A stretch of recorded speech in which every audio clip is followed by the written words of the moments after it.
Hi hello எல்லோரும் எப்படி இருக்கீங்க? இன்றைக்கி நம்ம சேனலில் ரொம்ப சூப்பரான டேஸ்டியான எல்லாருக்கும் பிடிச்சமான ஒரு விஷயத்தை வச்சு தான் நம்ம இன்றைக்கி ஒரு மாங்காய் பச்சடி எப்படி பண்ணுறதுன்னு பார்க்கலாமா? சிம்பிளாக இது மாங்காய் இனிப்புன்னு கூட சொல்லுவாங்க.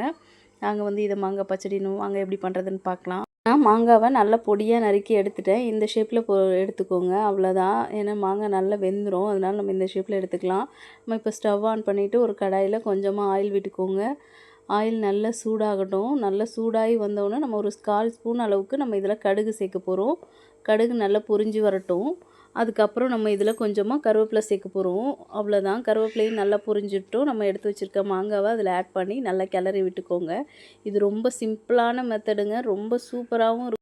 எல்லா குழம்புக்குமே இது நல்ல பெஸ்ட்டு காம்பினேஷனாக இருக்கும். நீங்களும் வீட்டில் செஞ்சு பாருங்கள், ரொம்ப சூப்பராக இருக்கும். இப்போ நம்ம ஒரு 1/4 டம்ளர் அளவுக்கு தண்ணி சேர்த்துக்கோங்க. தண்ணி சேர்த்து நல்லா வெந்து பாருங்கள் எவ்வளோ சூப்பராக வெந்துருச்சுன்னு. 5 மினிட்ஸ்லேயே இந்த அளவுக்கு வெந்துருச்சு. இப்போ நம்ம ஜாகரி சேர்க்க போகிறோம். ஜாங்கரி வேணான்னா நீங்கள் ஸ்ட்ரைட்டாக சுகர் கூட சேர்த்துக்கலாம். சேர்த்தா நமக்கு கலர் நல்லாயிருக்கும். ஜாங்கரி சேர்த்தா டேஸ்ட்டும் சூப்பராக இருக்கும். இப்போ நீங்கள் இதில் கொஞ்சமாக வெறும் மிளகாத்தூள் சேர்த்துக்கோங்க. பாருங்கள் எல்லாம் சேர்த்து கிளறி விட்டோன்னே இந்த மாதிரி இருக்கும். இதில் இப்போ ஒரு பிஞ்ச் உப்பு சேர்த்து நல்லா கிளறி விட்டுருங்க. அவ்வளோதான், மாங்காய் பச்சடி ரெடி ஆயிடுச்சு. ஸ்வீட் உங்களுக்கு தேவைக்கேற்ப நீங்கள் போட்டுக்கோங்க. ஸ்வீட் கொஞ்சம் நிறையா இருந்தால் நல்லா தான் இருக்கும்.